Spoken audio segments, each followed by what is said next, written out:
The week of April 13th, 2026, saw a sudden convergence of global pressure points: mass arrests in London, a shattered truce in Ukraine, a deadly stampede in Haiti, a displacement crisis in Sudan, and a missing child in Japan. To the average person, these headlines represent a disconnected series of random tragedies, occurring too fast and too far apart to be related. Intelligence forecasters and crisis operators view these same events through a different lens. They see a global risk matrix, where seemingly isolated incidents are actually interconnected data points. By tracking AI-driven forecasting probabilities across these specific hotspots, we can identify the underlying patterns that govern how crises escalate. Understanding this invisible thread, how failures in high-level risk management eventually impact individual human lives, is the only way to anticipate where the next break will occur. We start at the macro level in Ukraine, where a recent Easter ceasefire agreement proved almost entirely symbolic.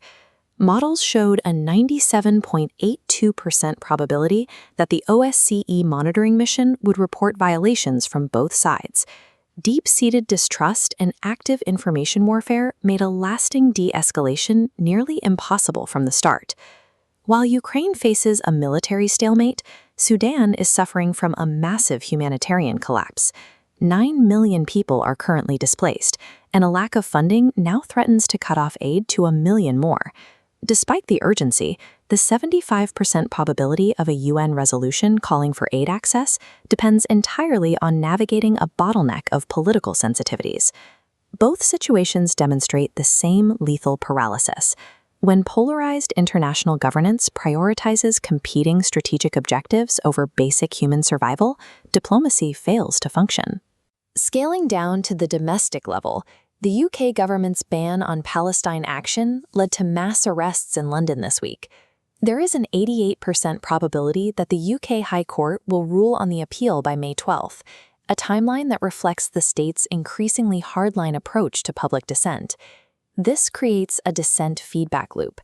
Attempting to manage unrest through force often fuels public resistance and draws international criticism, impacting a nation's reputation on human rights.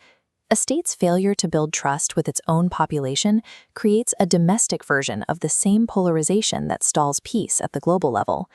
At the micro-local level, we see how administrative failures end in individual tragedy, such as the deadly stampede at Haiti's Citadelle La Ferrière.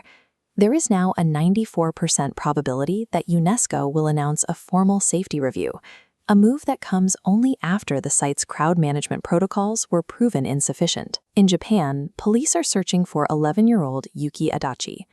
Forecasters show an 84.62% probability that evidence found on April 12th will be confirmed as belonging to the boy.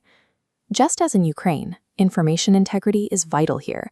Misinformation can erode public trust and hinder the search efforts of community watch groups. Whether managing an international heritage site or a local search effort, these cases highlight a recurring pattern. When proactive governance and social cohesion are missing, the response is forced to be reactive, often after the most critical window for safety has closed.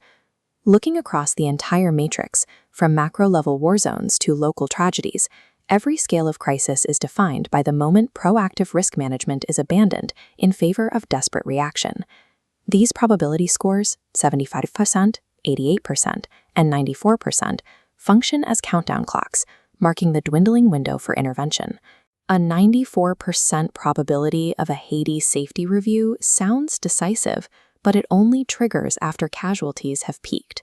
The cost of reaction is human lives. For the week ahead, operators should monitor the systemic triggers: the UK High Court appeal, the security of Sudan's aid corridors, and UNESCO's safety review parameters.